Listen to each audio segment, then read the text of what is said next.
Hartlik goeiemôre, geliefdes. Ek groet u in die naam van die Here Jesus, die naam bo alle name. Ons gaan vanoggend nadink oor die hemelvaart van die Here Jesus. Dat die Here Jesus nou aan die regterhand van sy Vader is.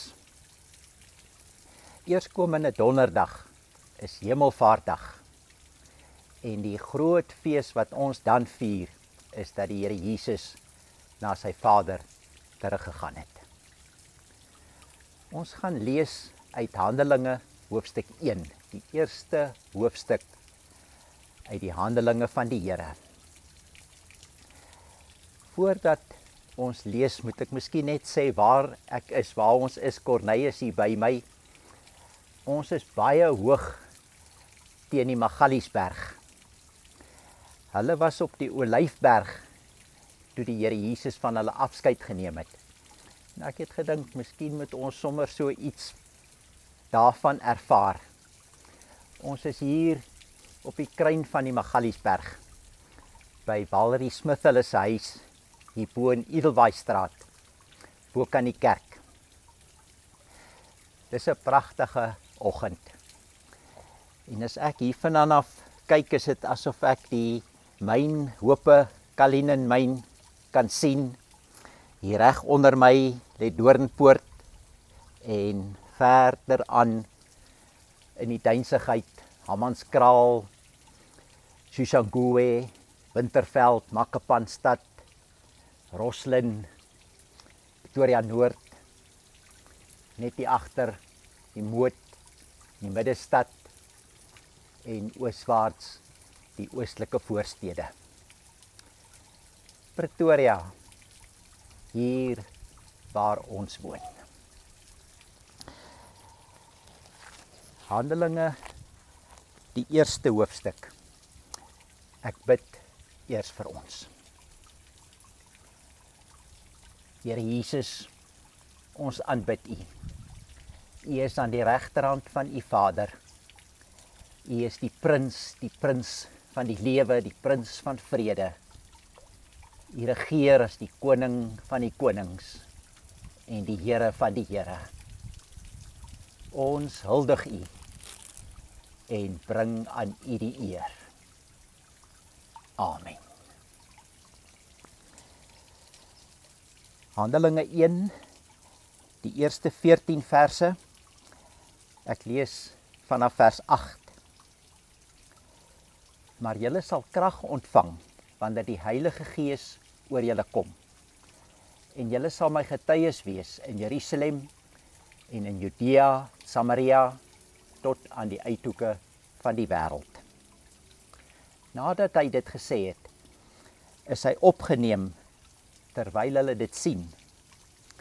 En 'n wolk het hom weggeneem, sodat hulle hom nie langer kon sien nie. Terwyl hy weggaan en hulle nog stip na die hemel kyk, het daar skielik 2 mans in wit klere by hulle gestaan. En hulle vra toe vir hulle: Galileërs, waarom staan en staar julle so na die hemel? Hierdie Jesus wat van julle af na die hemel toe opgeneem is, sal net so terugkom soos julle hom na die hemel toe sien opgaan het. Daarna het hulle na Jerusalem toe teruggegaan van die berg af. Dit is die Olyfberg, vlak by die stad, 'n sabbatsreis ver. In die stad aangekom is hulle na die bovertrek toe, waar hulle gewoonlik vertoef het. Hulle het almal eensgesind volhard in die gebed, ook saam met 'n aantal vroue, onder wie ook Maria, die moeder van Jesus, sy broers, was ook by. Ons tema vir oggend is kyk. As ek dit in een woord kort kan sê, om te kyk of om te sien. Ek het hier 'n aardbol. Ons planeet Aarde. En hier is ook Afrika en ons in die suide van Afrika, Pretoria, die mooi stad waar ons bly. Destyds het hulle wel 'n ander wêreldbeeld gehad. Hulle beskouing was dat die aarde is plat, bokant die aarde is die hemel en onderkant die aarde is die onderaardse wêreld. As jy byvoorbeeld dink aan die tweede gebod, dat jy mag nie vir jou 'n beeld maak van wat bo in die hemel is, of op die aarde is, of onder die aarde is nie. Dit was hulle wêreldbeeld. Ons vandag het nou 'n ander beskouing. Danksy ook in die 1500s al Galileo, Copernicus, hulle daai tyd al begin om teleskope te begin ontwikkel, kon hulle baie beter waarnemings maak. Dit was Copernicus wat tot die slotsom gekom het dat die son stil staan, dat die aarde rond is en dat die aarde saam met ook planete om die son beweeg. Ons het nou vandag 'n beter wêreldbeeld. Maar iets wat dalk kon gebeur het, omdat ons nou vandag weet hoe groot, hoe astronomies groot die uitspansel is en die kosmos. Kon dit gebeur het dat ons dalk dink met die Here Jesus se hemelvaart, dat hy weggegaan het, en dat hy ver weggegaan het, miljoene ligjare ver. En dit is nie hoe hulle dit gesien het nie. Vir hulle, die aarde wat plat is en dan is dit die hemel. En as die Here Jesus na die hemel toe gaan, dan is dit vir hulle nie ver nie. Hy is net hier. Dit help my, ek het ook in die laaste maand of so 'n paar keer gesê, Here Jesus, U voel vir my so ver vandag. Maar dit help my om, soos hulle gesien het en ervaar het, ook te weet die Here Jesus is nie ver nie, maar hy is naby.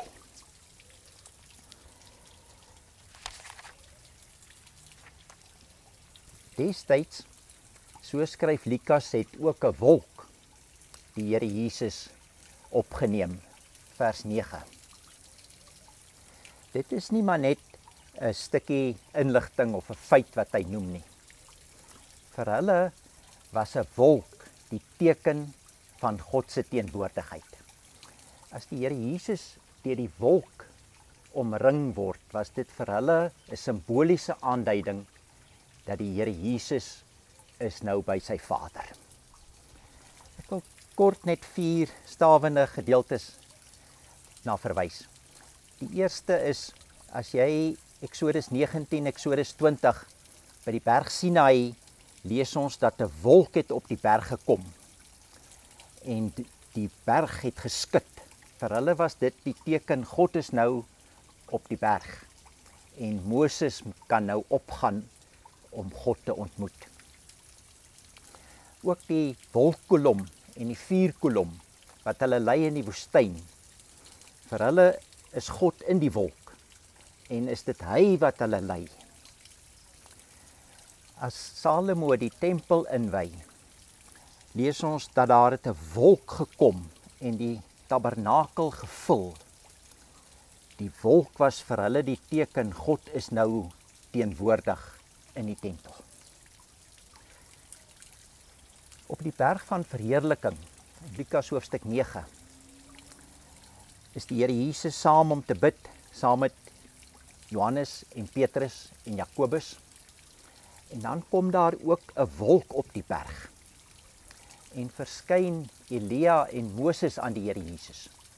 En hulle praat met die Here Jesus oor sy Exodus uit Jerusalem. En dan sê 'n stem uit die wolk, dit is my geliefde seun. Vir hulle, as die Here Jesus in die wolk inbeweeg, was dit dat hy nou by sy Vader is. Dat hy nou in 'n nuwe dimensie is, in die God-frekwensie. Hulle belewenis was nie dat die Here Jesus ver weg gegaan het nie. Is net hier. Hy's nou in God dimensie. Hulle kan hom nou met die sigbare oog nie meer sien nie. Maar vir hulle was hy daar. Was hy naby hulle. En ek dink dit kan ons help, dit help my om ook hier te leer hoe hulle dit gesien het. Dat die Here Jesus nie ver weg is nie. Dat hy vandag nog ook naby ons is.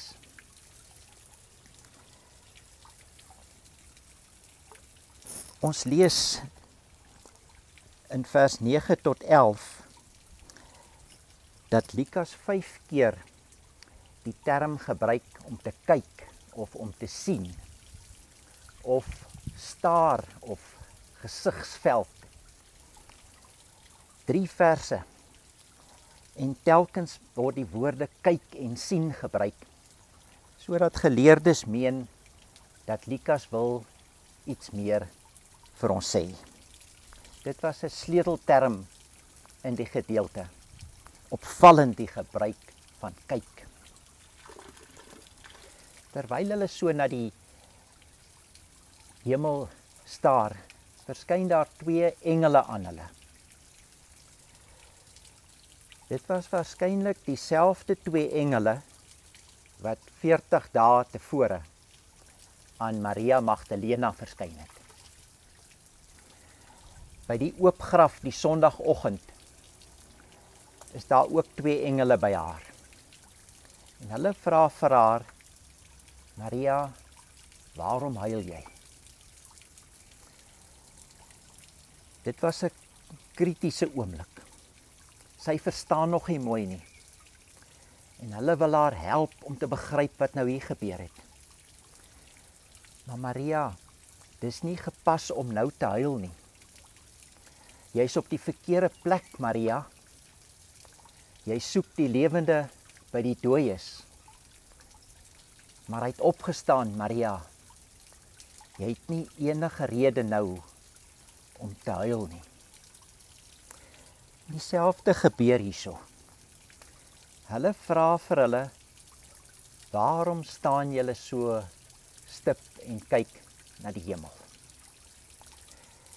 Hierdie is ook so sleuteloomblik en hulle verstaan nog nie ten volle nie.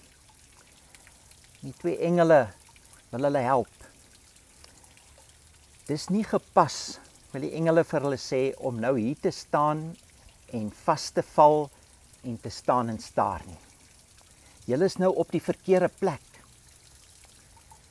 Julle moet nou in rad kom. Julle kan nie nou hier bly nie.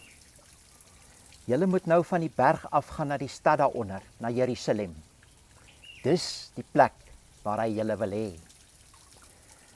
Kom nou in beweging en gaan af na Jerusalem en gaan getuig soos wat hy julle beveel het.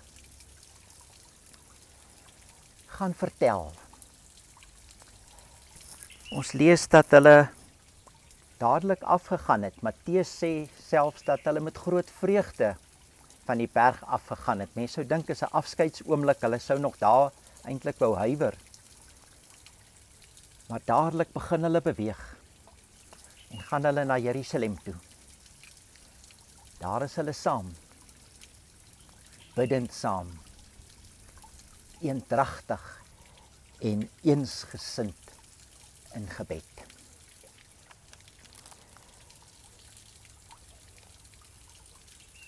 Tien dae later is die Heilige Gees in Jerusalem uitgestort. Dit was die plek waar hulle moet wees. Dat hulle bekragtig kon word met die Heilige Gees. Hulle het nou die volle prentjie gesien. Saam met hom vir 3 jaar gelewe. Sy kruisiging, die opstanding, die verskynings. En nou ook sy hemelvaart. Hulle het die groot prentjie nou. En nou kan hulle gaan as ooggetuies en vertel.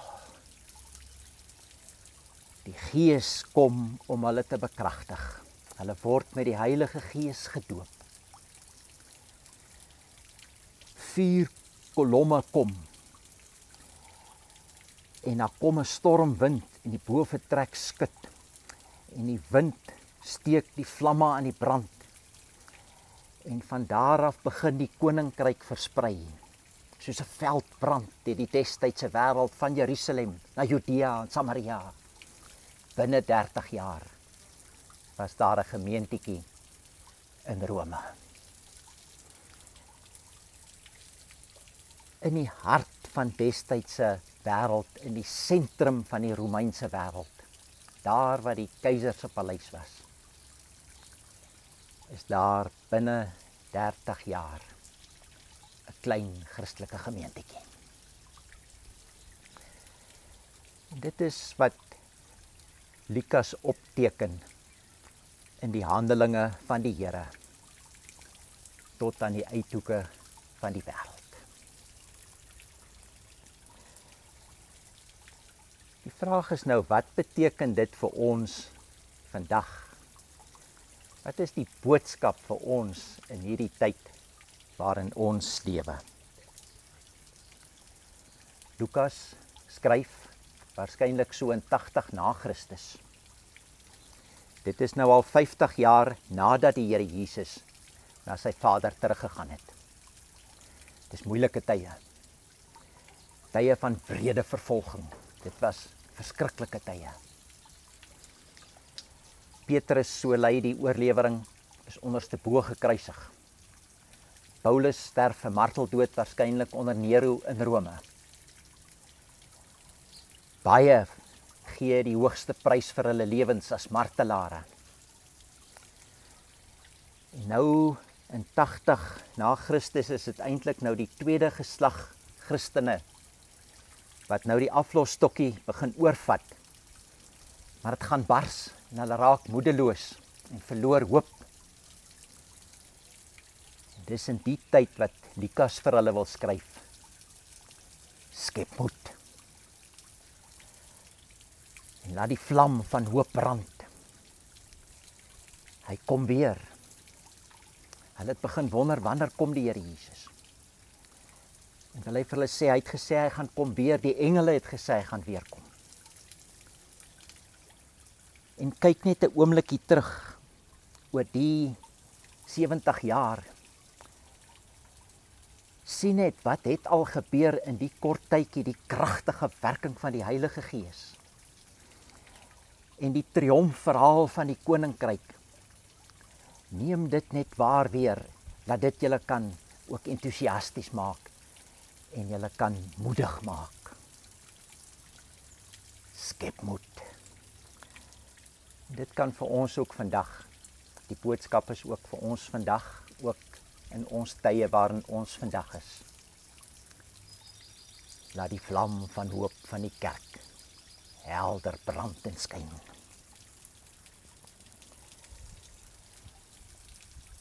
Die Here Jesus is nie ver weg nie.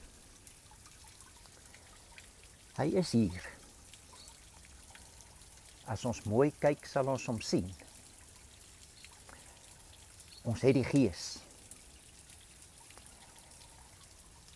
En die Gees werk kragtig vandag ook nog.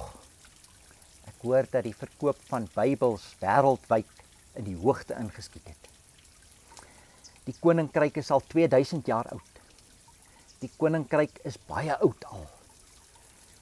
Maar die koninkryk het gekom en bly staande steeds tot vandag. Die hemelvaart bring vir ons 'n boodskap van ywer en van vreugde. Ek sluit met 'n vertelling. Ek lees van 'n sendeling en sy vrou. Toe die kinders uit die huis uit is, universiteit toe, het hulle ervaar dat die Here hulle roep om sendingwerk te gaan doen in Afrika. Hulle het baie prys gegee en kom na Afrika.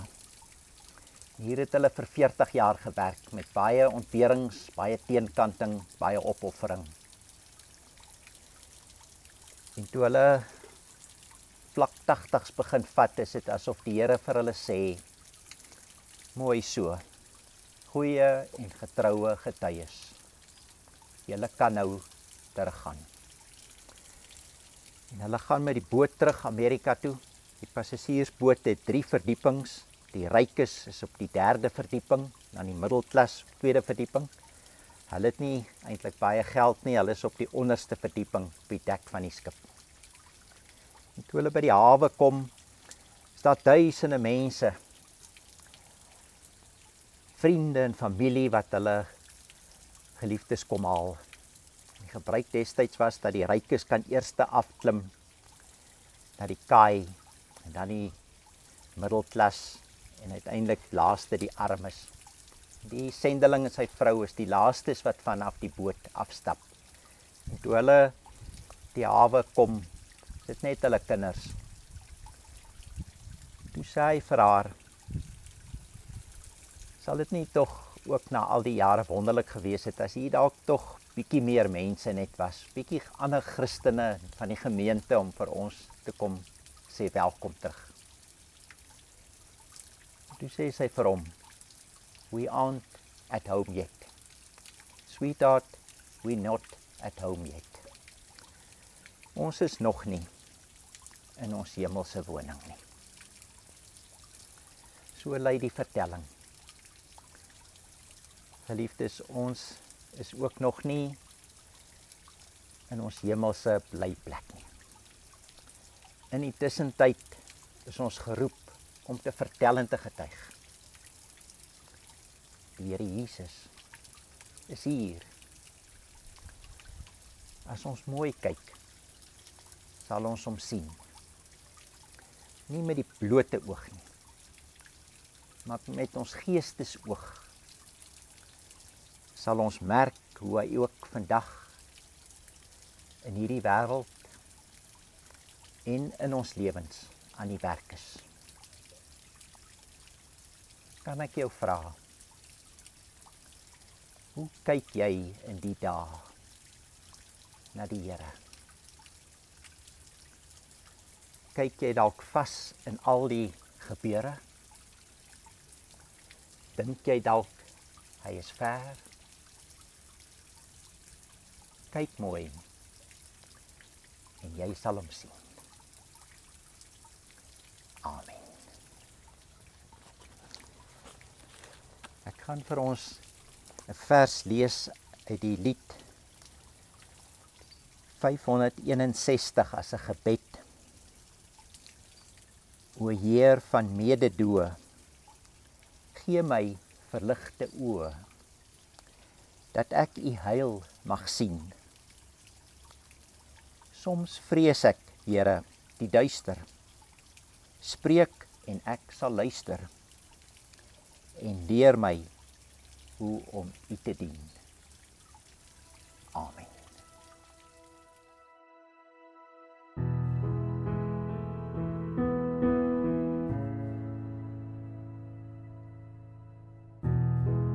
Psalm 23 vers 6. Net goedheid en guns sal my volg al die dae van my lewe. En ek sal in die huis van die Here bly in lengte van dae. God se goedheid en genade is deel van sy plan vir jou. Verwag dat sy goedheid en guns jou vandag en elke dag sal volg.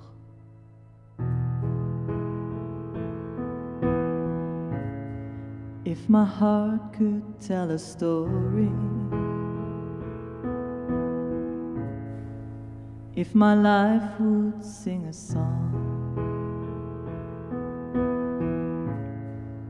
if I have a testimony, if I have anything at all,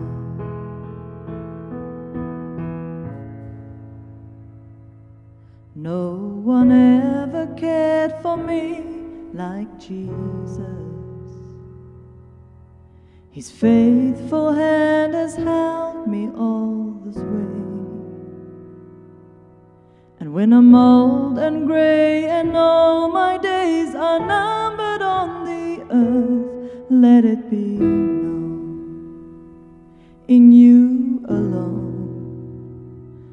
joy was found.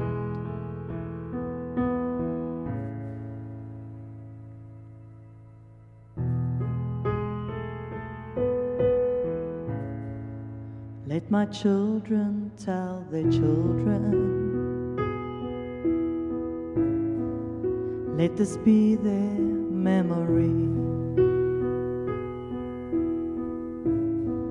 that all my treasure was in heaven,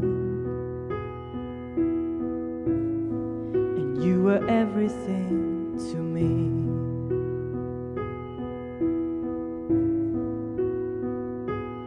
No one ever cared for me like Jesus.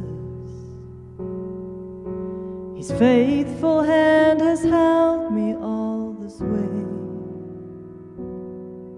And when I'm old and gray and all my days are numbered on the earth, let it be known, in you alone my joy was found.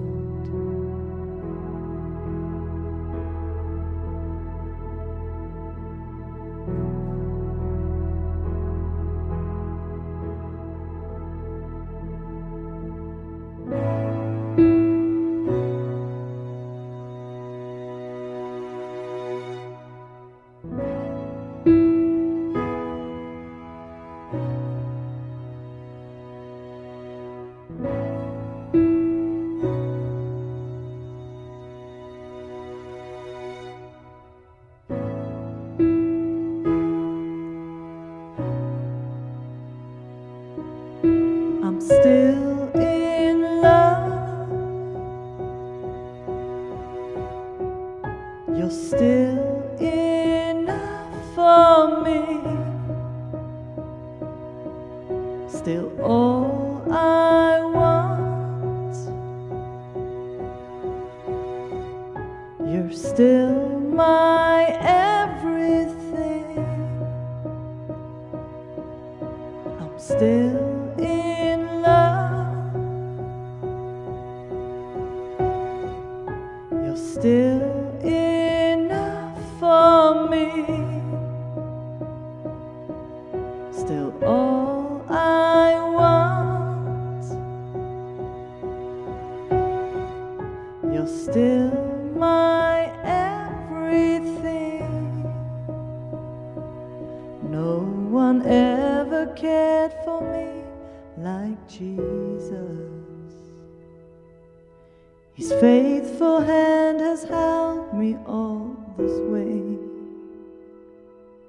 And when I'm old and gray and all my days are numbered on the earth, let it be known, in you alone my joy was found. Liefdes, ek noem, dit was mos 10 dae nadat hy opgevaar het dat die Heilige Gees uitgestort is op Pinkster Sondag. En ons het in die NG Kerk en baie ander kerke doen dit ook. Dit is 'n baie mooi tradisie, is al oor die 150 jaar die gebruik van Pinksterbidure. Ons het in die ring die laaste is al seker 5 jaar saam Pinksterdienste gehou. Doornpoort reël dit vanjaar en Jaco Strydom, dominee Jaco Strydom gaan dit lei. Ek dink baie van julle ken vir Jaco. Hy is 'n avontuurlustige dominee, hy het 'n lekker bos lang hare. Veral bekend geword vir die ekohuise wat hy begin het hier in die Moot. Huise vir tieners, maar daar's nou al oor die hele land sulke ekohuise. Ons gaan dit opneem net soos nou en ook vir u dan beskikbaar stel en dan kan u op u tyd daarna kyk.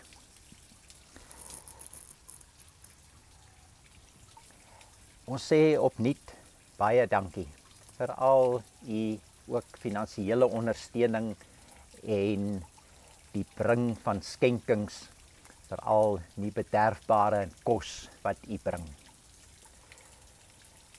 Ons versprei wyd en ek wil u verseker die bestuur van die kos word goed gedoen. Ons werk veral ook saam met die CMR en krisissentrum wat instansie is wat geregistreerde welsynsinstansies is. Maar u skenkings is ruim.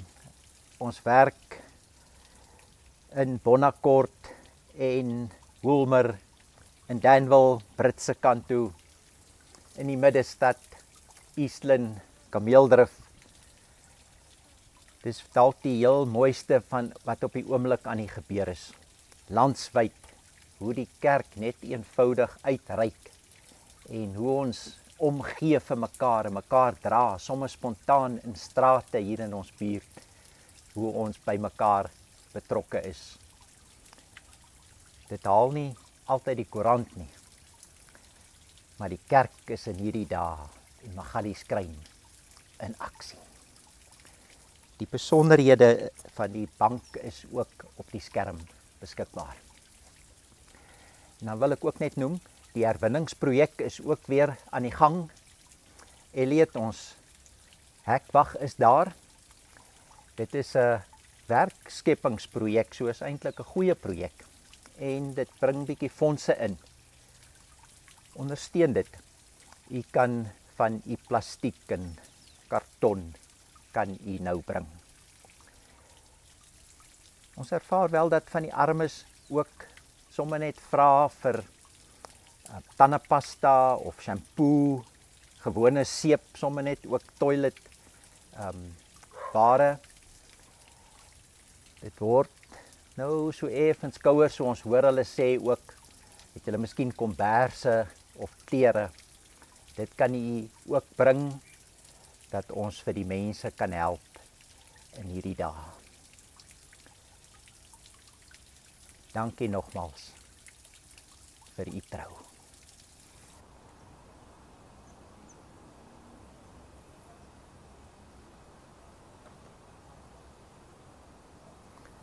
Geliefdes, hier aan die mooi noorde kant van die Magaliesberg. Sy laaste afskeidswoorde was: ek is met julle tot aan die volëinding. Amen.